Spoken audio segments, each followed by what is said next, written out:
La classe de 3e tremplin du collège d'Aramon à Verberie, ou quand le numérique aide l'élève à prendre en main sa scolarité. Depuis 2012, le collège de Verberie a créé une classe de 3e dite tremplin. Il s'agit d'une classe de 3e générale qui suit les programmes attendus dans chaque discipline, tout en s'appuyant sur des méthodes innovantes et motivantes afin de replacer l'élève au cœur des apprentissages, en le rendant à la fois plus actif et plus acteur.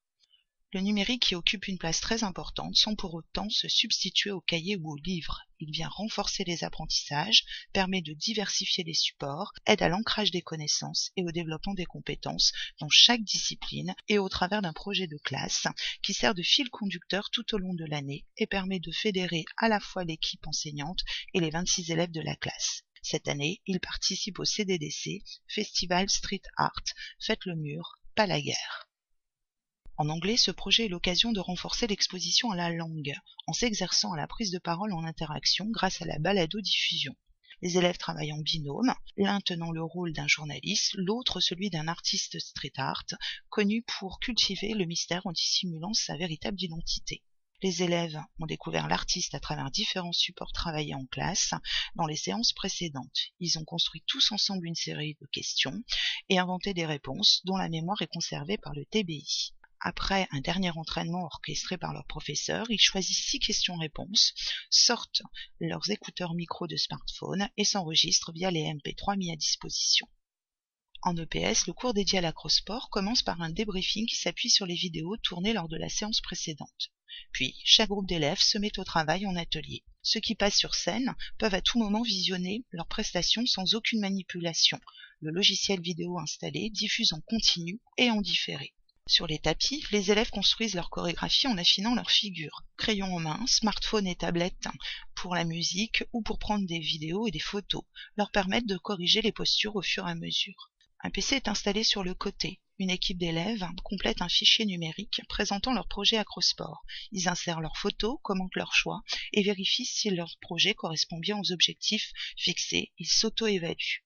D'autres, tablettes en main, consultent les tableaux des figures, vérifient les étapes à suivre pour construire une figure à 3 ou à 4, tandis que l'enseignant passe d'atelier en atelier pour conseiller, accompagner et encourager.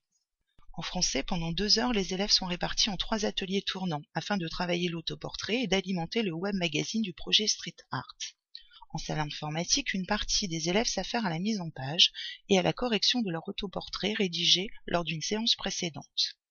Ils procèdent ensuite à l'enregistrement audio de leur autoportrait et à la création du flashcode correspondant.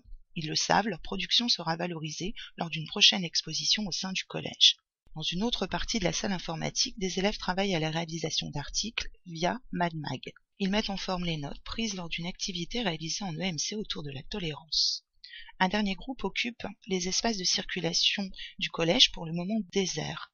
Appareil photo numérique ou smartphone et perche à la main, ils réalisent un selfie qui viendra illustrer leur autoportrait. De retour en salle informatique, ils procèdent aux retouches et à l'insertion. Leur autoportrait est désormais complet. Dans chacune des séances, les élèves sont à la fois actifs, car ils produisent, mais aussi acteurs, car ils décident, prennent des initiatives, laissent libre cours à leur imagination et portent un regard critique sur leur réalisation. Ils s'entraident et acceptent très volontiers le regard des autres sur leur travail. Les outils numériques sont pleinement exploités car ils servent des objectifs clairement établis et permettent des productions variées et de qualité qui ne manqueront pas d'être valorisées lors d'une exposition prévue en mai.